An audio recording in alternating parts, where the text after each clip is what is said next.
Assalamualaikum warahmatullahi wabarakatuh. Alhamdulillah wassalatu wassalamu ala Rasulillah wa ala alihi wa sahbihi wa mawalah. Ashhadu an la ilaha illallah wahdahu la syarikalah wa ashhadu anna Muhammadan abduhu wa rasuluh alladzi man la nabiyya ba'dah. Allahumma salli ala nabiyyina Muhammadin wa ala alihi wa sahbihi ajma'in. Amma ba'du. Qala Allah ta'ala fi kitabihil karim. أعوذ بالله من الشيطان الرجيم بسم الله الرحمن الرحيم قل إن كنتم تحبون الله فاتبعوني يحببكم الله يغفر لكم ذنوبكم والله غفور رحيم قال رسول الله صلى الله عليه وسلم من أحيا بسنتي فقد أحبني ومن أحبني كان معي في الجنة. Rasul bersabda, siapa menghidupkan sunnahku berarti orang itu cinta padaku, dan barang siapa yang mencintaiku, kata Nabi, akan bersama dengan aku di dalam surga Allah Subhanahu wa taala. Mudah-mudahan kita semua termasuk dalam golongan itu. Sadaqallahul azim wa sadaqa rasuluhun nabiyul karim wa nahnu ala dzalika minasyahidin wasyakirin. Walhamdulillahi rabbil alamin. Bapak-bapak, saudara jamaah Masjid Al-Ihsan Bank Syariah Mandiri yang dimuliakan Allah SWT, kita bersyukur bisa sholat zuhur berjemaah dan bisa duduk sejenak dalam ta'lim ini. Nanti habis ta'lim bisa tanya jawab bebas. Mudah-mudahan bisa membuka wawasan kita tentang kepahaman atas agama yang suci murni ini. Salawat salam jangan lupa selalu sampaikan kepada baginda Rasulullah sallallahu alaihi wasallam. Siapa rajin salawat dapat syafaat dari Nabi sallallahu alaihi wasallam, selain dapat pahala dari Allah. Man shalla alayya salatan wahidatan sallallahu alaihi asyram. Nabi janji siapa salawat padaku sekali, Allah akan bersalawat kepada orang itu, memberi rahmat pada orang itu 10 kali. Itu Nabi waktu mengatakan hadis ini masih hidup. Nabi masih hidup waktu itu. Qala Rasulullah, berarti Nabi masih hidup. Man shalla alayya, berarti Nabi masih hidup itu. Barang siapa sholawat kepadaku, kan Nabi masih hidup berarti kan. Sholatan wahidatan, dengan sholawat sekali, sallallahu alaihi asyram, Allah sholawat sama orang itu 10 kali. Itu Nabi masih hidup. Sekarang Nabi sudah wafat, sudah dikubur di Masjid Nabawi. Tapi janji Rasul gak berubah. Siapa sholawat kepada Nabi walau Nabi sudah wafat, tetap saja Allah SWT memberi 10 rahmat sama orang yang sholawat itu. Itu hebatnya Nabi itu. Masih hidup atau udah wafat gak berubah. Hari ini kita mau cerita tentang sunnah Nabi. Apa itu sunnah? Sunnah itu secara bahasa artinya contoh. Contoh atau perilaku yang dilihat, didengar, dilihat, ditiru oleh orang. Itu contoh. Sunnah. Kalau manusia juga punya sunnah, saya juga punya sunnah, bapak punya sunnah. Perbuatan kita ini. Cuman perbuatan kita bisa bagus, bisa jahat. Bisa baik, bisa hasanah, bisa sayyiat. Kalau Nabi, semua sunnah Nabi hasanah semua, nggak ada yang sayyiat. Nggak ada yang menimbulkan dosa, sunnah Nabi nggak ada. Semuanya hasanah. Kalau kita bisa jahat, bisa baik. Makanya Nabi bersabda dalam satu hadis Muslim, man sanna sunnatan hasanah. Barang siapa mencontohkan satu sunnah yang baik. Nah, berarti kan nggak mesti Nabi. Abu Bakar, Umar, kita memberikan contoh yang baik. Falahu ajru misru ujuri man tabi'ahu la yanqusu dzalika min ujurihim syai'an. Maka semua orang yang meniru perbuatan contoh yang baik yang dicontohkan oleh si Polan tadi itu, disetorkan semua pahalanya sama yang mencontohkan pertama, tanpa mengurangi sedikit pun pahala yang mengikut. Terbalik lagi daripada itu, Nabi bilang man sanna sunnatan sayyi'atan, barang siapa yang mencontohkan satu sunnah yang buruk, yang jelek, yang menimbulkan dosa, falahu wizruha, Wa wizru man tabi'aha la yanqusu dzalika min ujurihim wa dzalika min wizruha syai'a. Sama aja. Siapa mencontohkan satu perbuatan yang berdosa, maka seluruh orang yang mengikuti perbuatannya itu akan menyetorkan dosanya kepada si pencontoh pertama tanpa mengurangi dosa pula yang lain-lain itu. Pembunuh pertama itu Qabil. Maka seluruh pembunuh di dunia nyetor dosa masih Qabil. Enggak ngurangi dosa si pembunuh juga. Sebaliknya orang pertama yang memberikan contoh yang baik, maka semua pahala untuk dia. Misalnya Sayyidina Umar bikin tarawih berjemaah seumur hidup. Nabi enggak, Nabi cuma 2 malam berjemaah. Yang 27 malam lagi enggak berjemaah. Karena Nabi takut kalau terus-terusan berjemaah jadi wajib. Kalau wajib berat tarawih itu. Umar bikin berjemaah. Jadilah sunnah. Semua orang yang berjemaah tarawih sama Umar pahalanya. Bahkan Umar bin Khattab mengatakan, ni'mati bid'ah hadhihi. Sebagus-bagus bid'ah inilah dia. Salat berjemaah dalam satu imam. Karena itu bid'ah itu. Karena zaman Nabi berjemaah itu enggak ada imamnya satu. Imamnya banyak. Di Masjid Nabawi itu imamnya mungkin lebih 10. Yang sana 2 orang, yang sini 3 orang, yang sini 4 orang, yang sana 10 orang, yang sana 3 orang, berimam masing-masing. Sangat banyak sekali imam. Dilihat oleh Umar bin Khattab zaman Umar jadi khalifah. Jelek sekali begini, satu masjid kok imamnya banyak. Yang ribut kok, sana sini. Kumpul semua. Stop. Berhenti sholat semua. Siap sholat, jangan terusin. Duduk dulu. Saya mau mulai malam ini tidak ada berjemaah banyak imam begini. Jelek. Mulai besok berjemaah, nih imamnya Ubay bin Ka'ab. Ahli Quran zaman Rasul itu 4. Ubay bin Ka'ab, Abu Musa al-Ash'ari, Ibnu Mas'ud radhiyallahu anhu dengan Salim radhiyallahu anhu, 4 orang. Ini Ubay bin Ka'ab yang paling jago nih. Anda semua berjemaah, ini imamnya Ubay bin Ka'ab. Bikin 20 rakaat. Siapapun tak boleh lagi jadi imam di masjid ini tarawih kecuali Ubay bin Ka'ab. Selesai. Beberapa hari kemudian Umar lewat. Umar sholat sendiri di rumah. Enggak berjemaah dia. Sholat isya berjemaah, tarawih sendiri. Lewat, dilihat sedang berjemaah, imamnya satu, mantap. Maka qala Umar bin Khattab radhiyallahu anhu, berkata Sayyidina Umar, nikmati bid'ah hadhihi. Inilah bid'ah yang bagus itu. Loh, ini bukan bid'ah, ini sunnah. Bid'ah. Karena zaman Nabi imamnya banyak. Zaman Umar imamnya hanya 1. Berimam dengan 1 itu bid'ah, tapi bagus. Dan semua sahabat sepakat. Ali bin Abi Thalib, Umar, Utsman bin Affan, Tolha, Zubair, yang alim-alim besar itu, Ibnu Mas'ud, Ubay bin, semua sepakat. Enggak ada yang bilang Umar, semua bid'ah masuk neraka. Ente bilang bagus, ente sesat. Enggak ada, satu pun enggak ada yang.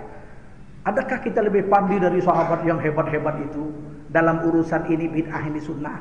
Pasti lebih pandai mereka. Kalau kita merasa pandian kita, gila. Enggak waras. Oke, sekarang cerita sunnah Nabi. Itu tadi cerita sunnah, sekarang sunnah Nabi. Tentu apa yang dibuat Nabi, apa yang dibiarkan Nabi, apa yang dikatakan Nabi itu semua sunnah. Dan semua sunnah Nabi bagus. Enggak ada yang sayyiat, enggak ada yang jahat. Ulama membagi sunnah itu 3. Ini yang masyhur, ada yang baginya 4. 3 macam. Yang pertama katanya seluruh perkataan Nabi sunnah. Qauliyah. Asal Nabi ngomong qala Rasulullah, itu semua perkataan Nabi sunnah. Yang kedua sunnah fi'liyah. Semua perbuatan Nabi sunnah. Kadang-kadang Nabi enggak ngomong, buat aja. Sahabat lihat, Nabi buat berarti sunnah. Fi'liyah. Yang ketiga takririyah. Nabi enggak ngomong, Nabi enggak buat, diem. Sahabat buat di depan Nabi. Nabi diam aja. Dilihatin aja sama Nabi. Berarti betul sunnah. Karena kalau salah pasti Nabi bilang salah, bukan begitu. Mesti ditegur. Kalau nggak ditegur Nabi berdosa kan. Salah Nabi kalau nggak menegur umatnya yang salah. Salah pasti ditegur. Kalau dibiarin berarti betul. Takrir, sunnah diamnya Nabi. 3. Ada satu lagi bilang hamimiyah. ramalan Nabi akan datang satu zaman. Sayati ala ummati zamanun yafirluna minal ulama'i wal fuqaha, akan datang pada satu zaman nanti, itu ramalan Nabi. Satu zaman di mana umatku, katanya, umatku tidak mau lagi dengar ulama, nggak mau lagi dengar hukum Islam, pakai akal, pakai nafsu aja. Ulama dilecehkan, nafsu didulukan, merasa lebih pandai dari ulama, akan terjadi. Nah, ini ramalan Nabi. Tapi ramalan Nabi ini kan qaul juga, ucapan juga. Maka ulama membagi kadang-kadang 3, cukuplah. Ramalan juga masuk dalam qaul, ucapan Nabi, sudah 3. Oke, 3. Kadang-kadang qaul ini Nabi bersabda gini, misalnya kata Nabi gini, qala Rasulullah sallallahu alaihi wasallam, aktsaru jaddidu imanakum aktsaru min qauli la ilaha illallah.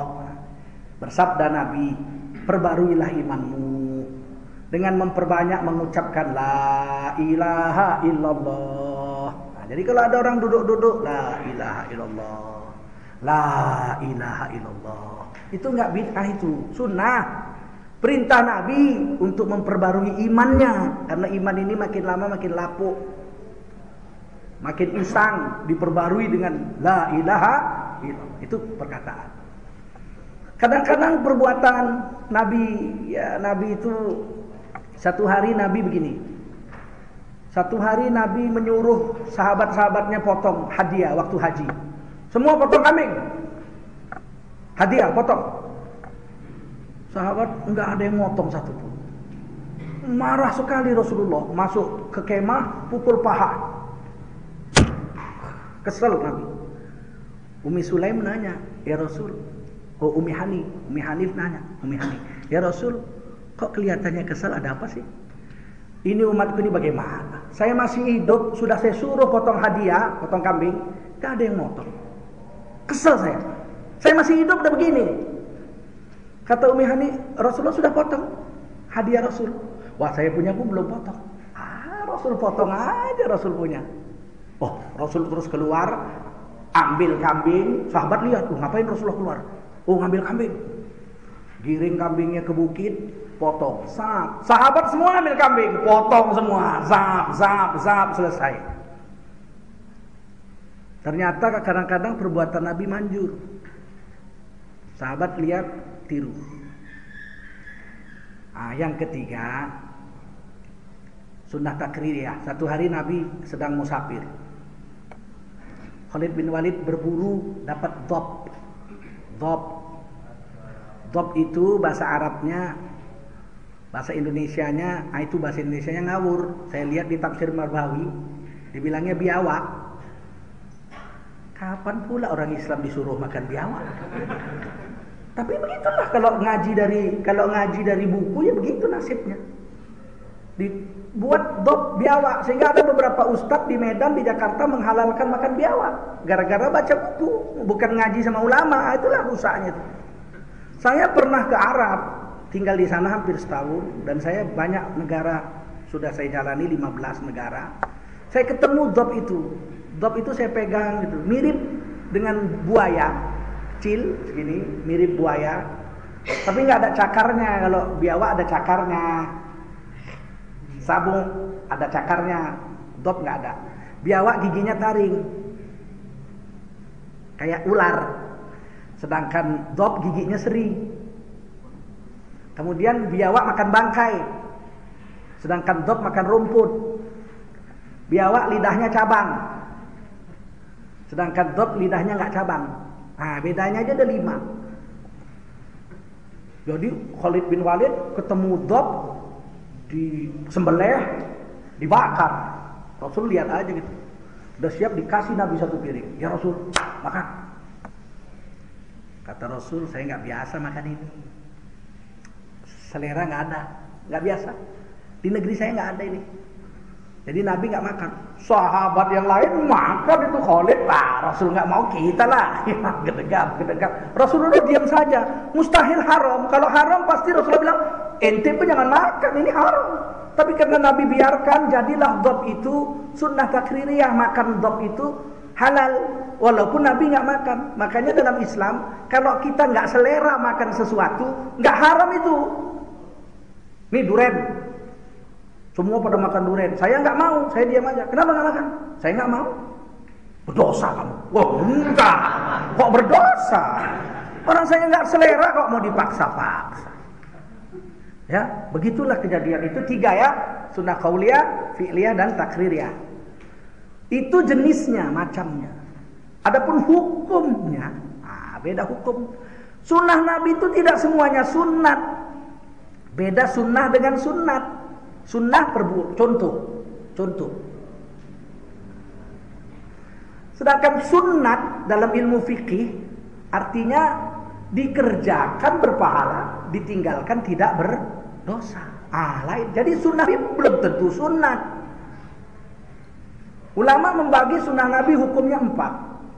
Pertama, ada sunnah Nabi yang wajib diikut oleh umat. Sunnah Nabi wajib, iya. Contoh yang Nabi buat, tapi hukumnya wajib kita ikuti. Apa itu? Pertama misalnya menutup aurat. Nah, Nabi kan nggak pernah telanjang. Kecil aja Nabi nggak telanjang. Telanjang datang malaikat. Pernah Nabi memperbaiki Ka'bah waktu masa anak-anak. Sahabat-sahabat Nabi semua buka baju. Nabi mau buka baju, baru diangkat gitu sampai ke betis. Datang satu orang malaikat berjubah putih. Jangan buka. Tutup lagi semua. Sehingga Rasulullah tidak pernah telanjang. Nabi Musa pernah telanjang. Pernah Nabi Musa telanjang. Di dalam hadis Bukhari Muslim ya, Lu'lu' wal Marjan, Nabi Musa itu diejek-ejeki orang Yahudi, ini kan iseng. Nabinya aja sama dia diterka-terka. Itulah jahatnya Yahudi itu. Nabi kita nggak pernah telanjang ya? Iya. Mungkin senjatanya gede. Coba jahatnya Yahudi itu. Dibilangnya nabinya senjatanya gede. Atau mungkin nabi kita itu cacat. Senjata cacat, macam-macam lah kurang ajarnya Yahudi. Asik ngomong-ngomong menjelekkan Nabi, Allah nggak senang. Ketika Nabi Musa sedang mandi, buka baju, masuk ke sungai, ke kali, mandi, tentu tidak berpakaian, rendam di sungai gitu. Tiba-tiba batunya lari. Batu itu pergi. Kelihatan dong Nabi Musa lagi mandi. Dikejar-kejar sama Nabi Musa itu batu. Dibawa lari itu bajunya. Dikejar-kejar, dapat itu baju, digebuk itu batu sama Nabi Musa. Nabi Musa kuat tuh. Kuat, dipukul tuh batu. Kamu bikin repot saya saja. Tapi umatnya udah lihat, normal Nabi Musa normal. Itu hadis Bukhari Muslim ya, bukan dongeng-dongeng yang dibuat dalam kitab Lu'lu' wal Marjan itu. Jadi Nabi Muhammad enggak pernah. Maka menutup aurat wajib. Laki-laki maupun perempuan wajib. Haram menampakkan aurat laki-laki dan perempuan. Sunnah Nabi. Aurat laki-laki itu lutut sampai pusat. Silakan main bola kaki, tapi pakai celana lutut sampai pusat. Jangan pakai celana separuh paha. Haram paha laki-laki itu dilihat oleh laki-laki. Apalagi dilihat perempuan. Kalau perempuan, la ilaha illallah, sempat perempuan pakai celana pendek kayak laki-laki, udah setengah gila lah perempuan itu.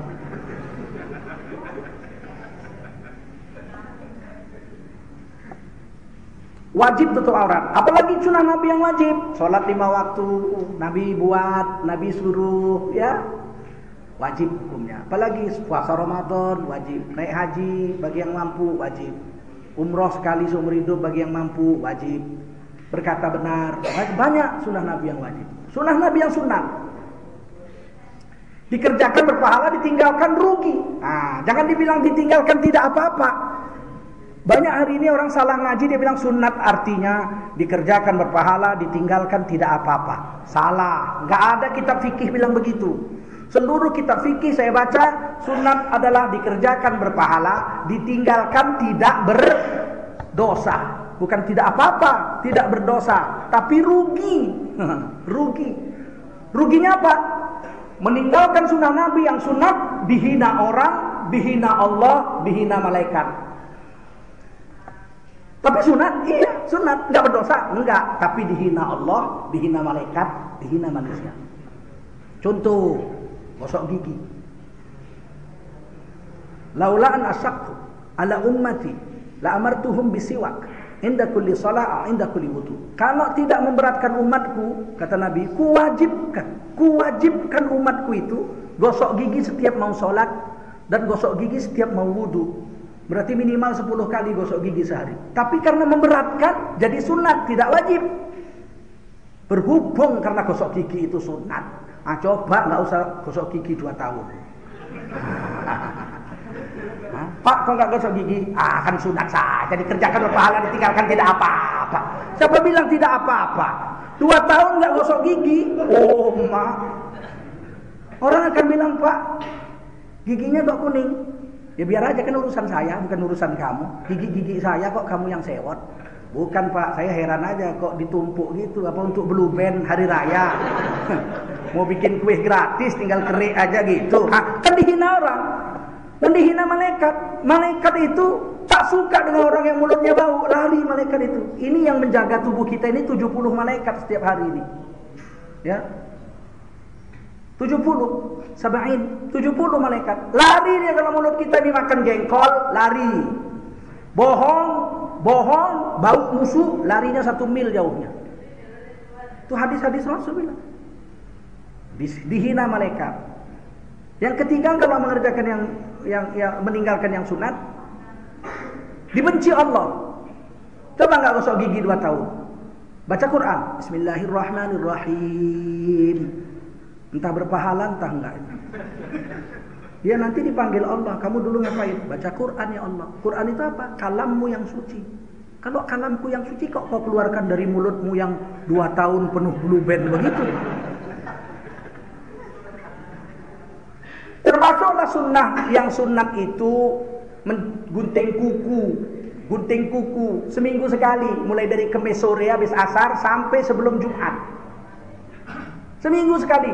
Loh, kalau saya mau piara kuku panjang, kenapa banyak? Tidak haram, tidak haram, tidak berdosa, tidak berdosa.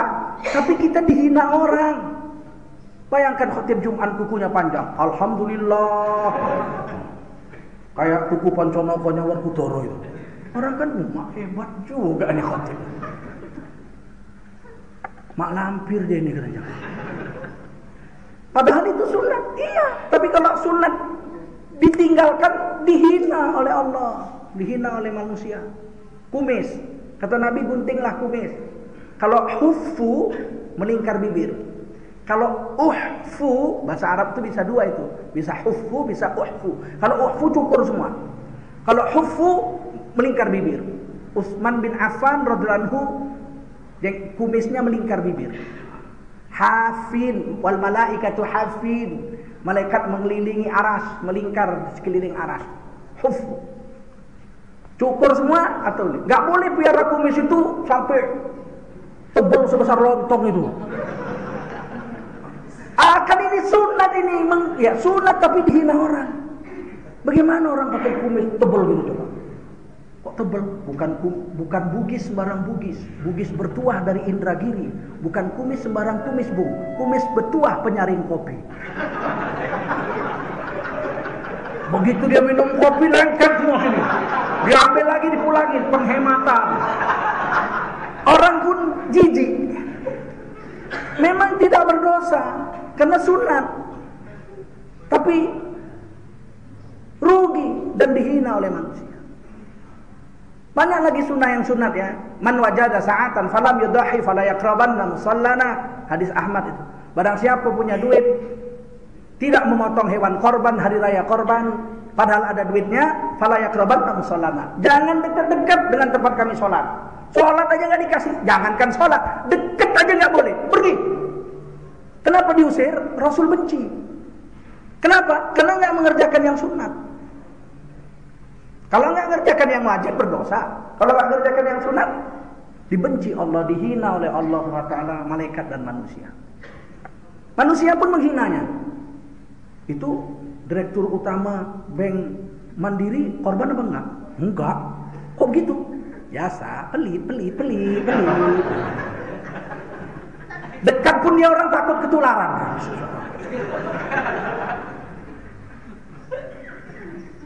Bayangkan itu meninggalkan yang sunat. Ini sunat Nabi yang sunat. Makanya pakailah. Termasuk sunat Nabi yang sunat itu menutup kepala. Nabi nggak pernah buka kepala seumur hidup. Kecuali 2. Waktu pakaian ihram, Nabi buka kepala. Pakaian ihram. Kemudian yang kedua waktu tidur. Masalah tidur pakai serban ya. Tapi Nabi mengatakan haram atau tidak boleh, haram hukumnya laki-laki menutup kepala waktu ihram. Kenapa ada pengumuman haram laki-laki menutup kepala waktu ihram? Karena di luar ihram lazim semua laki-laki masa itu tutup kepala. Betul nggak? Logikanya kan begitu kan? Dilarang membawa sendal di kantor ini. Kenapa? Sendal garis miring sepatu dilarang masuk. Kenapa ada pengumuman seperti itu di luar? Karena semua manusia memang pakai sendal dan sepatu. Seandainya manusia kayak orang Irian Jaya di hutan di situ nyeker semua, buat apa pengumuman itu? Sendal sepatu dilarang masuk. Yang baca pun heran. Kapan kita pakai sendal? Wong kita nyeker. Paham? Kenapa Rasulullah melarang menutup kepala waktu ihram? Karena biasa manusia menutup kepala di luar ihram. Bacalah sejarah topi dalam ensiklopedia Britania atau ensiklopedia Americana, bacalah The History of Head. Tidak ada bangsa terhormat di dunia ini yang nggak nutup kepala. Orang Irian pakai koteka, baju pun nggak punya, tapi kepala tutup pakai bulu burung. Kalau tutup kepala berarti kepala suku, raja. Orang Batak bulu ketek nampak, baju nggak punya, tapi kepala tutup pakai takuluk. Orang Aceh pakai peci, Melayu tengkuluk, Padang tengkuluk, Betawi pakai peci, sampai ke Irian, sampai Mongol cuma pakai cawat tutup kepala, Cina pakai tutup kepala, Inggris, Amerika, oh Amerika nggak dibilang koboi kalau nggak pakai topi, Indian semua tutup kepala. Tiba-tiba kita sholat Jumat, nggak ada satupun yang tutup kepala. Khotib-khotibnya gondol semua. Kan tidak berdosa? Iya, tapi dihina Allah, dihina Rasul, dihina mereka. Saya waktu ke Cina, sholat Jumat, di pintu itu ada 2 orang megang bambu, pengawalannya itu, Istiqbal namanya, pakai jubah serban. Begitu masuk kita nggak pakai peci, dia bilang, salah. Hei, ada topi. Ada topi disediakan 1 keranjang rotan, topi kain, pilih, pakai, bawa masuk sana, masuk. Pulang, bawa pulang. Dikasih hadiah. Itu orang Indonesia tiap Jumat lupa bawa peci.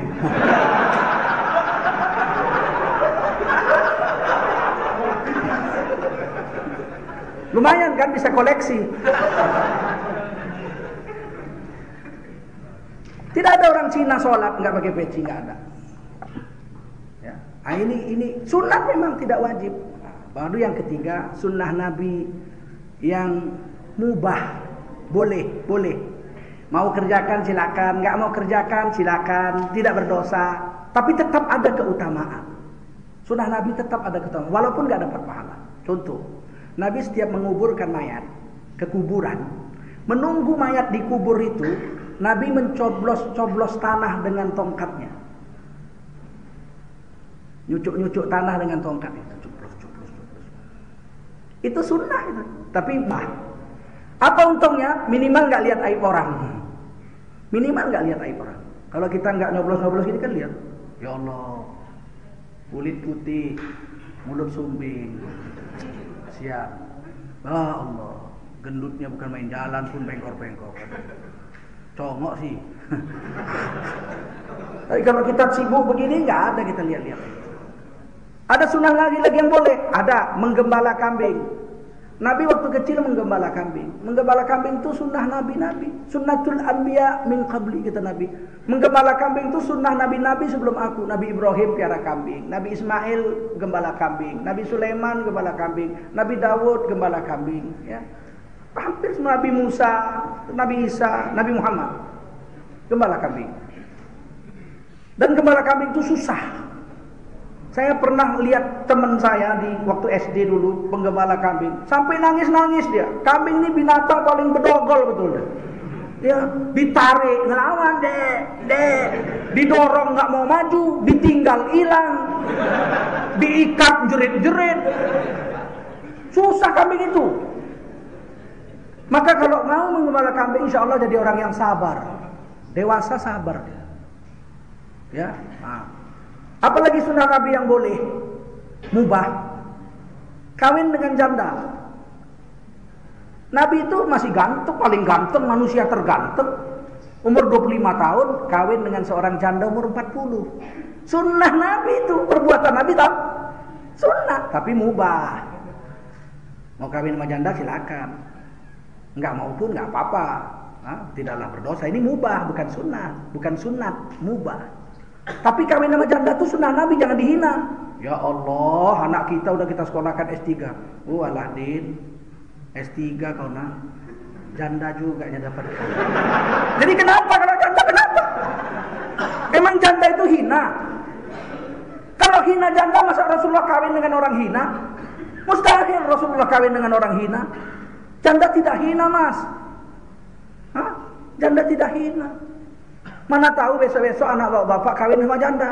Bilang alhamdulillah, sunnah Nabi kau ikut juga. Kan kita caci. Banyak sunnah Nabi yang mubah, tapi tidak mungkin dibuka semua. Yang terakhir adalah sunnah Nabi yang hukumnya haram diikut. Bukan karena perbuatan Nabi itu jelek. Tidak ada perbuatan Nabi yang jelek. Semua perbuatan Nabi hasanah, bagus. Kenapa kita ikut haram? Karena sunnah yang satu itu khusus untuk Nabi, tak boleh untuk umat. Apakah sunnah Nabi yang haram diikut? Pertama, kawin lebih dari 4. Nabi itu istrinya 15, 9 sekaligus pakai. Tapi Nabi istri pertama tidak dimadu. Khadijah sampai mati umur 65, satu-satunya istri. Itu perlu dicatat besar-besar. Catat besar-besar. Nabi tidak memadu istri pertama sampai mati. Catat besar-besar. Mana tahu kalian naik jadi manajer nanti terus langsung alhamdulillah. Udah jadi manajer? Bukan, istri sudah 3. Baru manajer udah 3 bini. Tuh, kenapa? Sunnah. Batokmu sunnah. Nabi nggak memadu istri pertama ya. Boleh dalam Islam kawin 4, tapi jangan bawa-bawa sunnah. Mubah. Sunnah pun sunnah mubah, bukan sunnah yang sunnah. Ya. Abu Bakar, Umar tidak memadu istri pertama, Ali tidak memadu istri pertama, sampai wafat Fatimah baru Nabi kawin lagi. Begitu juga Utsman bin Affan tidak memadu Ruqayyah. Ruqayyah wafat ganti Ummi Kulsum. Ummi Kulsum pun tidak dimadu. Barulah Sayyidina Utsman kawin 4 setelah Ummi Kulsum wafat. Nah, apa sunnah yang kawin lebih dari 4? Yang kedua sunnah yang haram diikut, kawin tanpa saksi. Nabi pernah nikah tanpa saksi. Ada perempuan datang, kawini aku ya Rasul. Baik, sini saya kawini, udah selesai. Ijab kabulnya saksinya Allah, malaikat Jibril turun, sudah selesai. Walinya Allah Ta'ala, malaikat Jibril, malaikat Mikail jadi saksi. Kalau kita mana bisa, udah kawin, udah. Siapa saksi? Kirapan katibin.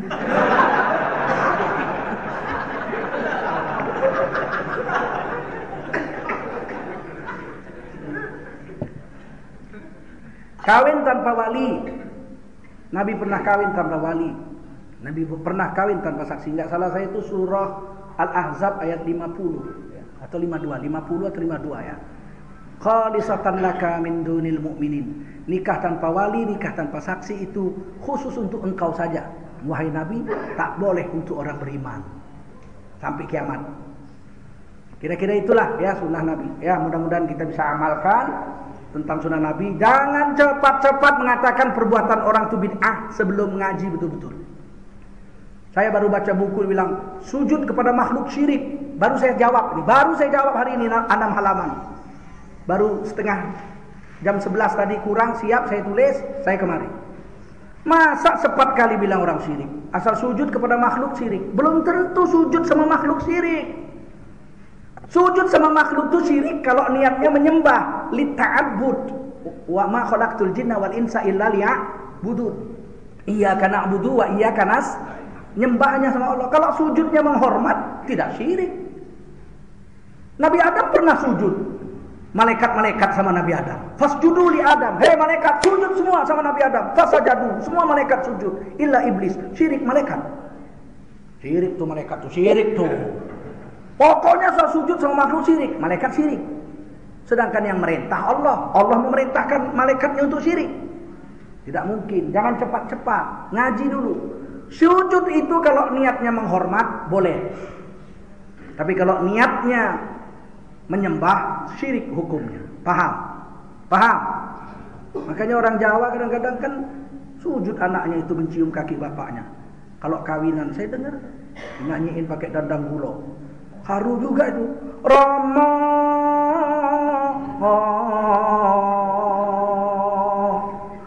kula nyuwun ngapura.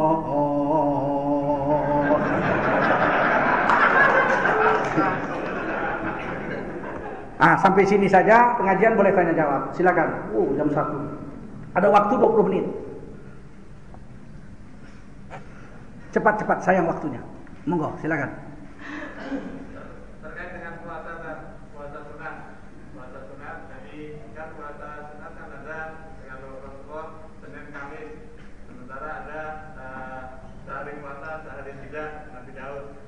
Ini kita umat Muhammad apakah bisa mencontoh puasanya Nabi Daud? Iya, Nabi sendiri ngomong pakai kaul, sebaik-baik puasa adalah puasanya Daud. Sebaik-baik puasanya Daud alaihi salam. Jadi itu sebaik-baik puasa itu. Dan yang melakukannya dalam sahabat Nabi adalah Abdullah bin Umar bin As radhiyallahu anhuma sampai wafat. Abdullah bin Amr bin As puasa Nabi Daud sampai wafat. Karena minta izin sama Nabi. Dia minta izin puasa seumur hidup. Nabi bilang enggak, 3 hari tiap bulan. Pertengahan bulan 3 hari. Mampu, tambah lagi Senin Kemis. Jadi Senin Kemis 8 hari tambah 3 tiap bulan. Tanggal 14, 15, 16 bulan Arab. 13, 14, 15 boleh, 14, 15, 16 boleh, pilih.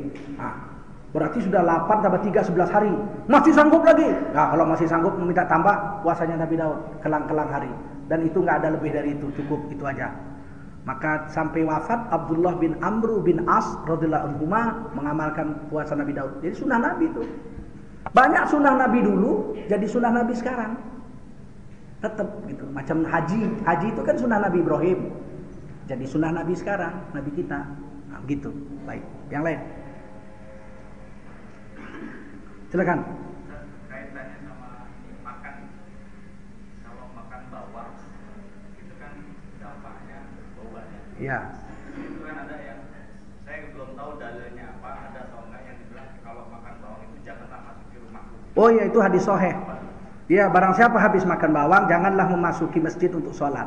Ya, la taqrabannal masjid. Ya betul. Orang itu jangan masuk masjid. Jadi gugur haknya untuk berjemaah kalau dia makan bawang mentah. Bawang mentah ya. Bukan kalau bawang ini kalau mentah makruh. Kalau direbus enggak. Atau digoreng tidak makruh lagi, wangi dia. Lain jengkol. Kalau jengkol mau diapain tetap aja.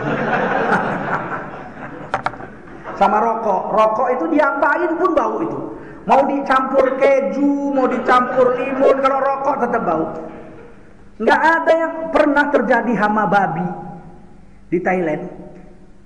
Orang Thailand Selatan tuh petaninya nanam sebagian nanam tembikai. Tembikai itu melon, semangka, sebagian lagi nanam tembakau. Jadi tembikai, semangka dengan melon, dengan tembakau. Dua itulah, kalau nggak tembikai tembakau. Suatu hari turun babi dari gunung, puluhan ribu ekor.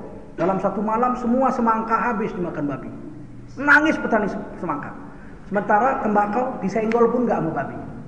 Bangga petani tembakau bilang, kami aman. Kalian nanam tembikai, hancur semua dimakan babi. Datang petani semangka bilang, itulah babi aja nggak mau sama tembakau. Babi aja nggak mau. Itulah. Babi aja nggak mau. Kalau ulama mau sama rokok, lebih babi dari babi. Oke, yang lain. Terkait dengan memperingati hari-hari besar seperti Maulid itu gimana Ustaz? Nabi memperingati hari lahirnya. Nabi memperingati hari lahirnya. Hadis Sahih Muslim dalam kitab Majmu' Syarah Muhadzab jilid 4 bab puasa sunat. Su'ilan Nabi sallallahu alaihi wasallam an shaumi yaumil itsnin. Ini hadis Sahih Muslim. Ditanya, Nabi, kok hari Senin puasa sih?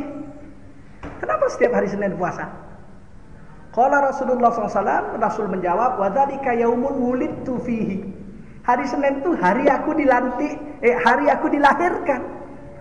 Wulidtu fihi, hari Senin itu hari maulidku. Ku peringati setiap hari Senin aku puasa.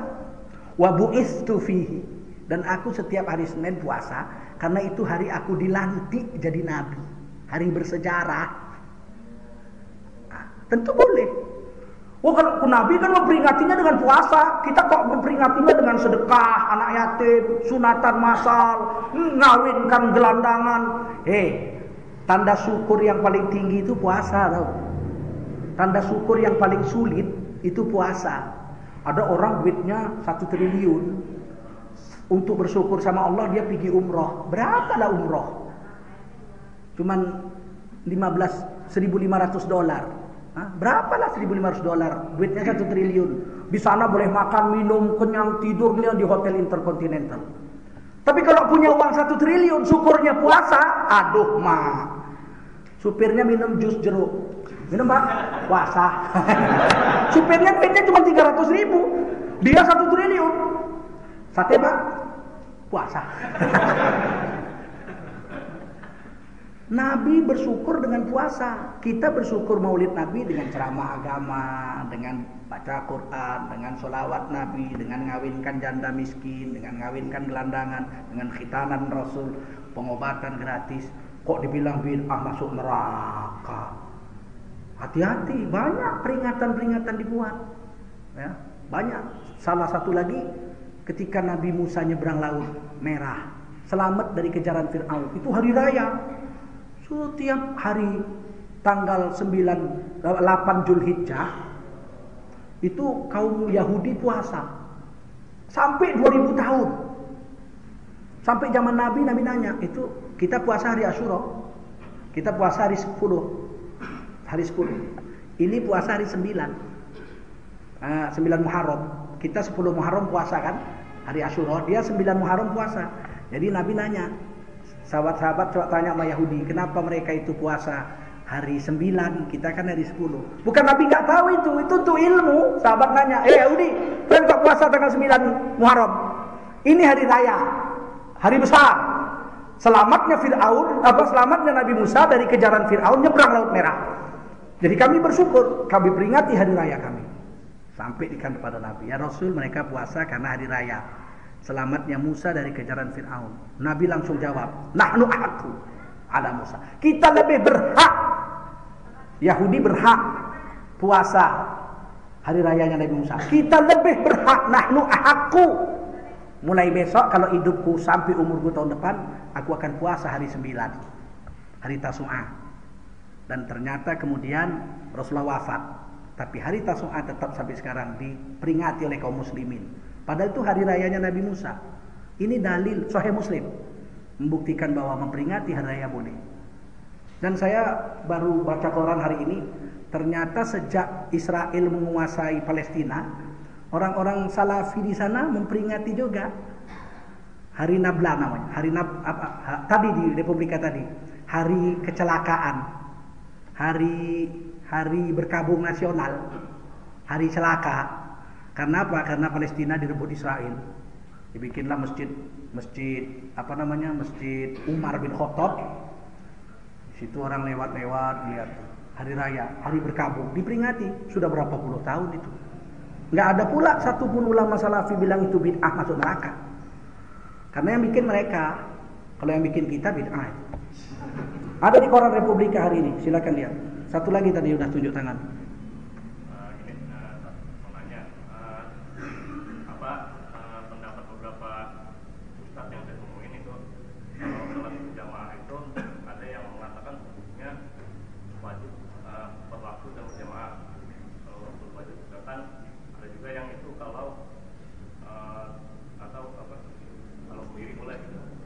Gini, 4 mazhab tidak ada yang mengatakan boleh. Hukumnya boleh enggak? 4 mazhab mengatakan fardu ain, Imam Hambali. Fardu kifayah, imam yang 3, Imam Hanafi, Imam Maliki, Imam Syafi'i, fardu kifayah. Bunyi hadisnya begini, la sholata li jaril masjid illa fil masjid. Tidak ada sholat bagi orang yang dekat masjid kecuali di masjid. Tidak ada sholat. La-nya itu kata Imam Hambali, la nafi, tidak sah. Jadi Imam Hambali mengatakan fardu ain, wajib semuanya berjemaah. Kalau enggak sah. Imam Syafi'i mengartikan la sholata, la-nya itu la jamaliyah, la kamilah, tidak sempurna. Artinya kalau ada berjemaah dia sholat sendiri, sholatnya sah, nggak perlu diulangi, tapi nggak berpahala. Sah, lepas utang aja, nggak berpahala. Pas waktunya itu utama atau? Kalau pas waktunya keutamaan. Nabi pernah menggeser sholat kok, gara-gara taklim boleh geser. Nabi pernah sholat isya tengah malam, karena ada taklim. Taklim boleh menggeser sholat berjemaah karena sama-sama wajib. Malahan taklim ini fardu ain, sedangkan sholat berjemaah fardu kifayah, geser. Boleh. Jadi kalau kita pengajian maghrib, udah masuk waktu isya jam 7.15, ustadznya masih terus ngajar, jangan kita protes. Pak, sholat lebih penting. Oh enggak, ngaji juga penting. Ini wajib, itu juga wajib. Kalau ketemu dua wajib, salah satu mesti ngalah. Kan? Teruskan ngaji sampai selesai pembahasan, 7:30 boleh azan. Jadi digeser waktunya gara-gara taklim. Tapi kalau gara main keyboard nggak boleh. Oke, habis. Dua, cepat. Kalau kebiasaan salaman setelah jamaah itu gimana? Begini, ada hadis Nabi sahih riwayat Imam Hakim.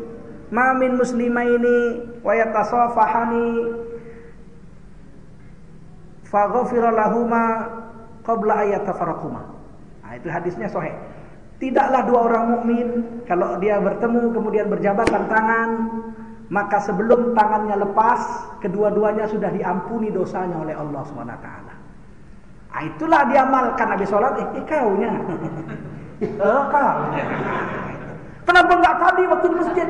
Mau masuk enggak ketemu, yang satu lewat pintu sini, yang satu lewat pintu sana, yang satu lewat pintu sini, yang satu masuknya jam 11.15, yang satu masuknya 11.20. Ketemunya kan habis sholat. Assalamualaikum warahmatullahi wabarakatuh. Waalaikumsalam sebejo. Terus gara-gara itu bid'ah, tidak ada hadisnya. Hadis itu umum, ya diamalkan untuk umum. Kapan saja ketemu salam. Habis sholat ketemu ya salam. Begitu, itu bukan tambahan ibadah, menambah ibadah. Enggak, wong udah sholat kok. Assalamualaikum warahmatullahi wabarakatuh, udah habis sholatnya. Apa definisi sholat? Dimulai dengan takbir, niat, dan diakhiri dengan, ya kalau udah salam ya udah habis. Assalamualaikum warahmatullahi wabarakatuh, assalamualaikum warahmatullahi wabarakatuh, salam. Ini enggak bid'ah, enggak, orang udah siap sholat kok. Assalamualaikum warahmatullahi wabarakatuh, assalamualaikum warahmatullahi wabarakatuh. Boleh juga, boleh tuh, enggak bid'ah, orang udah siap sholat kok. Kecuali Allahu Akbar. Itu baru. Orang udah siap sholat, kok diatur-atur orang udah siap sholat. Paham? Habis sholat saya tengok banyak yang nggak mau doa. Padahal barang siapa tidak mendoakan orang tuanya, rezekinya diputus sama Allah Taala. Habis sholat doalah sedikit, minimal untuk orang tua kita, guru-guru kita, ya kan? Angkat tangan, Pak. Kenapa? Karena kiblat doa langit, bukan Allah tinggal di langit. Kiblat doa langit, kiblat sholat Ka'bah. Dan tangan kita ini dibikin Allah 99 nama Allah itu ada di sini. Yang ini 81, yang ini 18. Tengoklah. Enggak ada itu yang 101 jumlahnya. Coba lihat tangan kalian tuh, kanan 18, kiri 81. 99 nama Allah dibuka gini, minta sama Allah, itu hadisnya sahih. Mintalah dengan mengangkat tangan, kiblatnya langit. Jangan pula minta doa kiblatnya ke Ka'bah pula. Salat kiblatnya Ka'bah, mendoa kiblatnya langit. Ya betul, ada yang jumlahnya 102?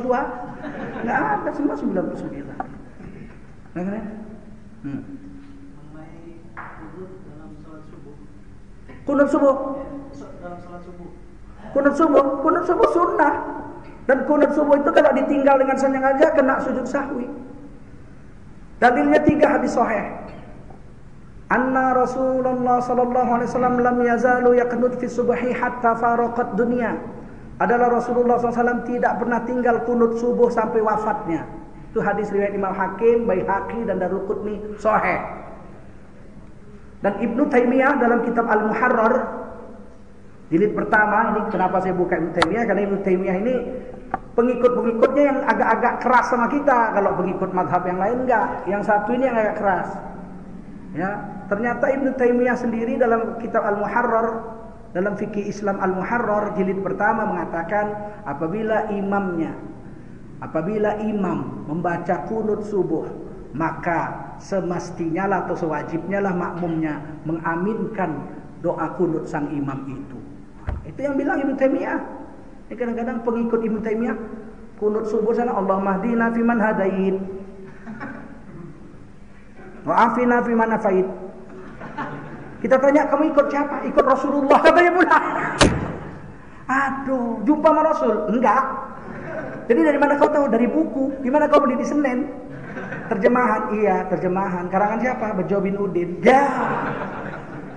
Imam Syafi'i bilang sunnah. Hadisnya 3. Sahih 3-3-nya. Tapi ada yang enggak mengamalkan. Kalau tidak mengamalkan, tidak masalah. Dia tidak mengamalkan yang sunnah, ya, silakan aja.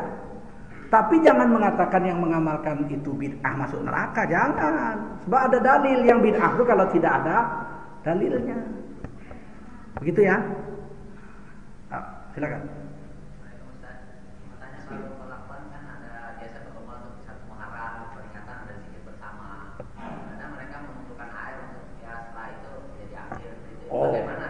Ya memang kalau zikir itu ada nur. Zikir itu ada nur, baca Quran itu ada nur. Kalau diletakkan air, maka nur itu akan diterima oleh air dan diminum jadi obat. Itu namanya ruqyah. Sahabat Nabi pernah meruqyah seorang kepala suku di Patu Ular. Padahal dia nggak pernah meruqyah sebelumnya, cuma dapat inspirasi aja karena lapar, makanan habis. Minta nggak dikasih. Jadi begitu datang bisa ngobatin nggak? Bisa. Padahal dia nggak bisa. Datang diobatin sama dia, dibacakan Fatihah, diludahkan ke air, kasih minum, sembuh. Maka kepala suku itu ngasih kambing 40 ekor, ngasih susu 2 belanga. Susunya diminum habis, selamatlah mereka dari kelaparan satu rombongan, pulang ke Madinah bawa kambing 40 ekor. Jemaahnya ngadu, ini hadis Bukhari Muslim nih, ya Rasul Amir bohong. Kenapa? Dia bilang dia tabib padahal bukan tabib. Sini kata Nabi, kamu bohong? Tidak. Kamu obatin, sembuh. Apa sakitnya? Di Patu Ular. Kau sembuhi pakai apa? Fatihah. Tiupkan ke air. Wah, dari mana kau belajar ruqyah itu kata Nabi? Itu ruqyah. Nggak ada, ilham aja. Oh, kambingnya masih ada? Masih. Mbak sini sebagian untuk saya kata Nabi. Jadi ruqyah itu. Dan sudah dibuktikan secara modern oleh Profesor Dr. Emoto. Ada baca Keajaiban Air? Ada baca Profesor Dr. Emoto? Ternyata air yang paling hebat itu air Zam-Zam. Ternyata air kalau didoai, dia punya kristal berubah jadi lebih cantik. Nggak usah didoa, dinyanyikan aja. Banyu kowe gawe sae. Berubah dia jadi cantik itu. Apalagi Bismillahirrahmanirrahim. Tapi kalau diputar lagu rock, jelek dia. Jelek. Jadi penyakit. Itu sudah dibuktikan secara modern. Sunnah Rasul dulu, ucapan Rasul dulu 1400 tahun yang lalu sudah dibuktikan secara modern oleh Profesor Dr. Emoto bahwa ternyata air berubah dengan doa. Ya kan? Kadang-kadang doanya bahasa Melayu aja. Pak, ada dukun dulu di Medan. Ada seorang perempuan, suaminya mau kawin lagi. Datanglah perempuan nih, Pak, tolonglah Pak, lakiku mau kawin lagi, udah dibilangnya sama aku, sedih kali aku Pak. Obatinlah, mari minta air. Cuman 2 kalimat bahasa Melayu. Minyak si tuang dalam kuali. Berdiri kayak beruang, duduk kayak babi. Kasih minum suamimu. Batal kawin itu. Rupanya suaminya nggak jadi kawin karena dilihatnya perempuan itu jadi beruang, duduk kayak babi. Kayak nih. Itu doa sembarangan. Bagaimana dengan doanya kalau pakai zikir, pakai Fatihah, pakai Qul Huwallah dan sebagainya? Ya, ini punya nur ini. Bismillahirrahmanirrahim itu jadi obat. Paham? Nah, jadi nggak syirik itu, nggak syirik. Yang syirik itu menganggap air ini sembahannya dia. Itu. Apakah syirik? Menganggap ada sesembahan selain Allah. Itu syirik. Habis. Selesailah terakhir. Habis waktunya. Ah, perempuan dulu terakhir. Cepat.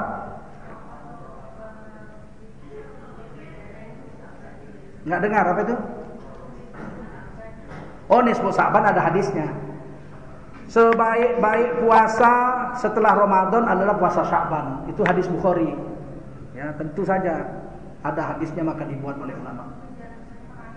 Iya, nggak ada masalah. Kumpul-kumpul malam nisfu Sa'ban baca Quran pasti berpahala. Wong malam biasa aja berpahala kok, apalagi nisfu Sa'ban. Itu malam khusus. Ditetapkannya takdir oleh Allah pada malam nisfu Sa'ban. Itu hadisnya sahih. Ziarah makam sunat, zuru fa innaha tudzakirul maut. Ziarahlah kamu ke kuburan karena sesungguhnya ziarah itu mengingatkan orang akan kematian dan melembutkan hati. Sunnah, sahih. Ya, siapa bilang ziarah kubur berdosa? Habis, Pak. Wanita boleh asal dia tutup aurat. Kalau dia buka aurat pakai celana pendek itu enggak usah, bikin susah yang dikubur aja itu.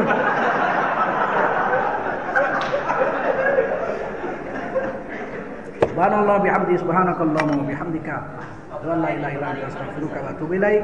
Subhana rabbika rabbil izzati amma yasifun, salamun alal mursalin walhamdulillahi rabbil alamin. Wassalamualaikum warahmatullahi wabarakatuh.